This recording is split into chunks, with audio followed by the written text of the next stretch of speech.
Hello students, welcome to doctor BR Ambedkar open university Hyderabad. ఈరోజు మనము BA sociology మొదటి సంవత్సరంలోని మొదటి సెమిస్టర్లోని సమాజ శాస్త్రం పరిచయం అనే అంశంలో అసలు సమాజ శాస్త్రం ఏ విధంగా ఒక విభాగంగా అంటే ఒక అకాడమిక్ డిసిప్లిన్గా ఆవిర్భవించింది అనే విషయాన్ని మనం చర్చిద్దాం. అయితే మనకు సమాజ శాస్త్రం అనగానే 1838 సంవత్సరంలో అగస్ట్ కాంటే ఈ నామకరణం చేయటం జరుగుద్ది. అగస్ట్ కాంటే అంతకు మునుపు దీనిని సోషల్ ఫిజిక్స్ అని కూడా అంటాడు. కానీ 1838 సంవత్సరంలో దీన్ని ఒక పరిపూర్ణమైనటువంటి సైన్స్గా లేకపోతే ఈ సమాజ శాస్త్రానికి పరిధిని కూడా ఆయన పేర్కొనటం జరుగుద్ది. అంతేకాకుండా దీనికి సంబంధించినటువంటి అధ్యయన పద్ధతులను కూడా అగస్ట్ కాంటే పేర్కొనటం జరిగింది. సో ఆ తదుపరి ఇది మనకు సమాజ శాస్త్రం ఒక అకాడమిక్ డిసిప్లిన్గా ఆవిర్భవించడం జరిగింది. అయితే ముఖ్యంగా కొన్ని అంశాలని మనం అర్థం చేసుకోవాలి.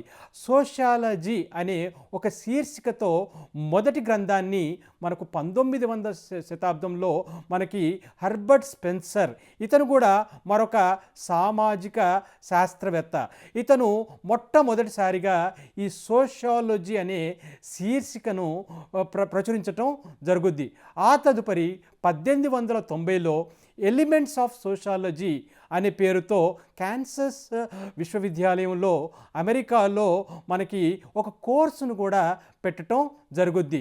ఆ తదుపరి మనకు 1892లో సమాజ శాస్త్రం ఒక ప్రత్యేకమైనటువంటి విభాగంగా మనకు చికాగో యూనివర్సిటీలో ఏర్పాటు చేయటం జరుగుద్ది. అంటే మనకు 1892 అనేది ఒక ల్యాండ్ మార్క్గా మనం చెప్పుకోవచ్చు. అంటే ఆదిమంగా మొట్టమొదటిసారిగా ఈ సోషాలజీ డిపార్ట్మెంట్ అనేది చికాగో విశ్వవిద్యాలయంలో వెలువడిందనే విషయాన్ని మనం అర్థం చేసుకోవాలి. ఇక ఆ తదుపరి 1895 సంవత్సరంలో అమెరికన్ జర్నల్ ఆఫ్ సోషాలజీని స్థాపించడం కూడా జరుగుద్ది.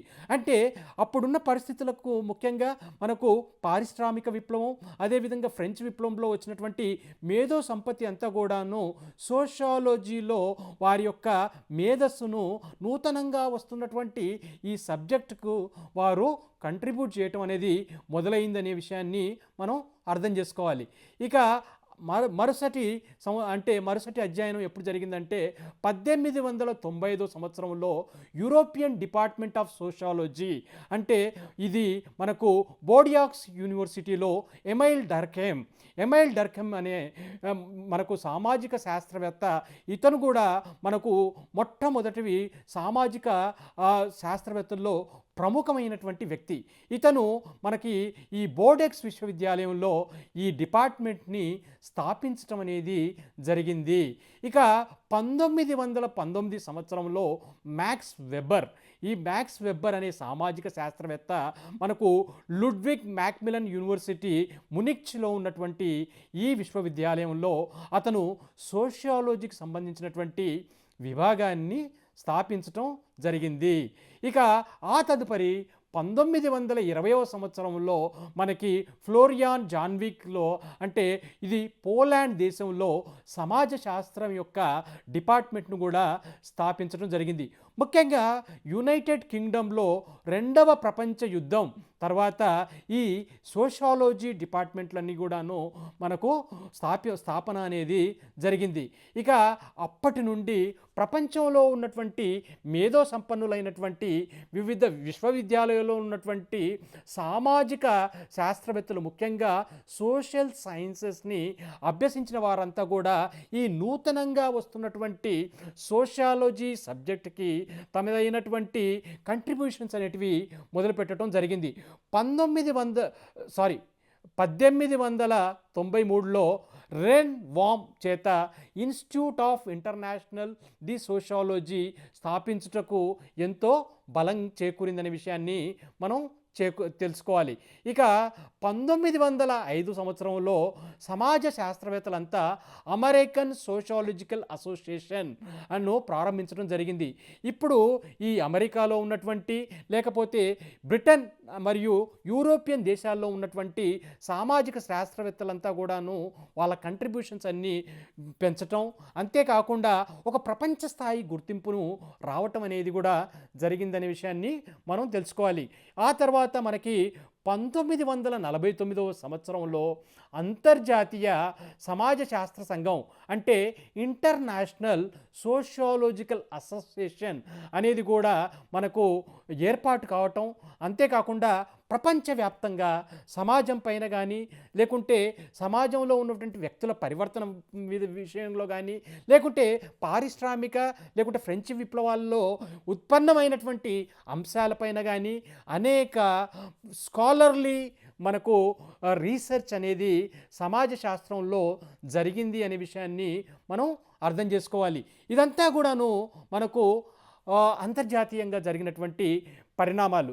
అంటే ఒక డిపార్ట్మెంటు ఏర్పడడానికి సోషియాలజీ అనే డిపార్ట్మెంటు లేకుంటే ఒక డిసిప్లిన్ను పరివర్తన చెందుతూ ఎవాల్వ్ అవ్వుకుంటూ ఏ విధంగా ముందుకు సాగింది అనే విషయాన్ని తెలుపుతుంది.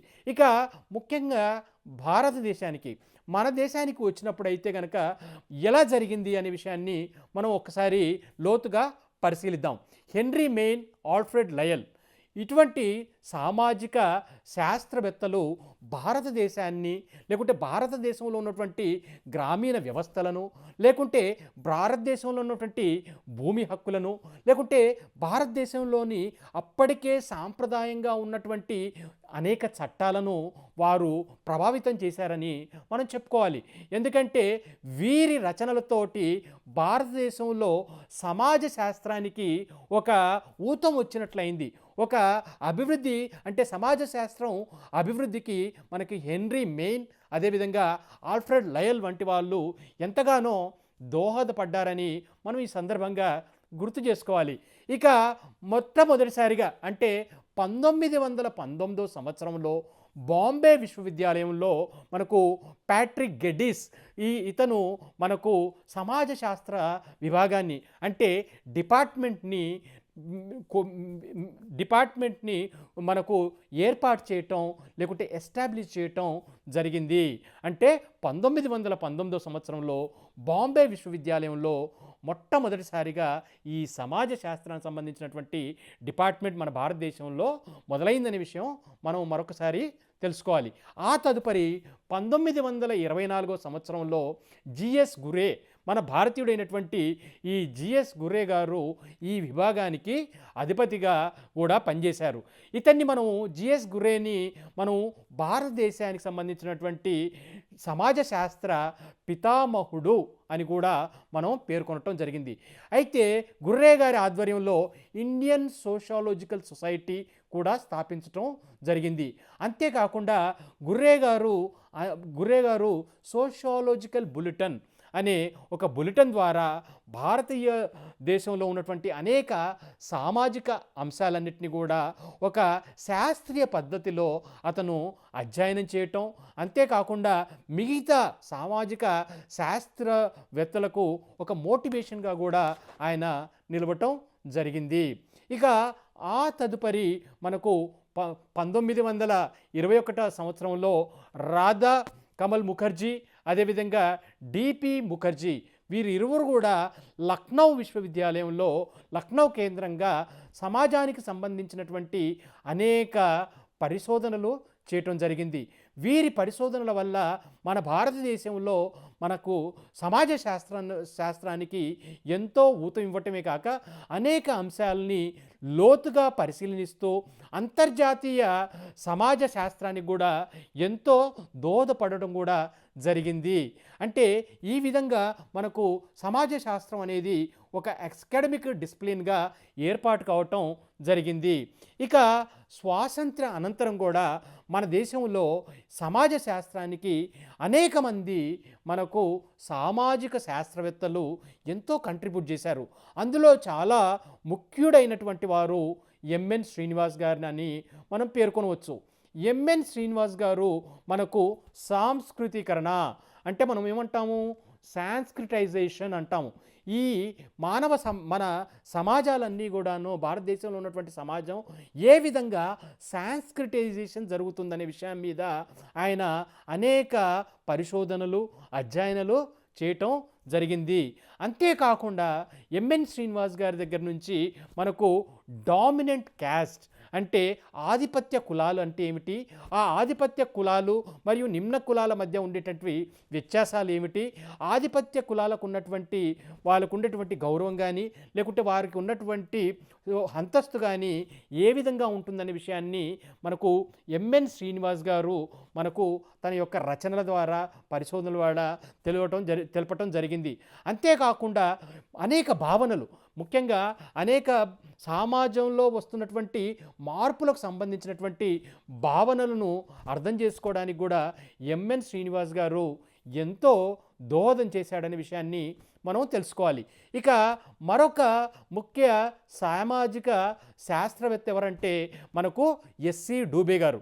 ఈ ఎస్సి డూబే గారు ఇండియన్ విలేజ్ అంటే మనకు భారతదేశంలో ఉన్నటువంటి గ్రామీణ నేపథ్యాన్ని లేకుంటే గ్రామీణ సామాజిక నిర్మాణాన్ని అర్థం చేసుకోవడానికి లేకుంటే ఈ భారతీయ గ్రామీణ సమాజాన్ని ప్రపంచానికి పరిచయం చేసిన వ్యక్తి మనకు ఎస్సి డూబే గారు. ఇతను రచించినటువంటి ఇండియన్ విలేజ్ అంటే 1955 సంవత్సరంలో ఇతను రచించినటువంటి ఇండియన్ విలేజ్ అనే ఒక గ్రంథం కూడా, అందులో ఉన్నటువంటి వ్యాసాలన్నీ కూడా ప్రపంచ చరిత్రలో లేకుంటే ప్రపంచంలో అందరికీ కూడా అసలు భారతీయ గ్రామాలు అనేటివి ఈ విధంగా ఉంటాయా, లేకుంటే భారతీయ గ్రామంలో ఇలాంటి విశిష్ట లక్షణాలు ఉంటాయా అనే అంశాలని అంతర్జాతీయ స్థాయిలో తెలుసుకోవడానికి ఎంతో దోహదపడ్డాయనే విషయాన్ని మనం అర్థం చేసుకోవాలి. ఇక మరొక సామాజిక శాస్త్రవేత్త అయినటువంటి ఐరావతి కార్వే గారు, వీరు భారతదేశంలో ఉన్నటువంటి బంధుత్వ వ్యవస్థ, మనము కిన్షిప్ అంటాం, ఈ కిన్షిప్ అనే ఆర్గనైజేషను భారతదేశంలో ఏ విధంగా ఉంది అనే విషయాన్ని వివిధ పరిశోధనల ద్వారా మనకి పరిశోధించటం, అధ్యయనం చేయటం, పరిశీలన చేయటం, అంతేకాకుండా ప్రపంచంలో జరుగుతున్నటువంటి పరిశోధనలకు కంట్రిబ్యూట్ చేయటం అనేది జరిగింది.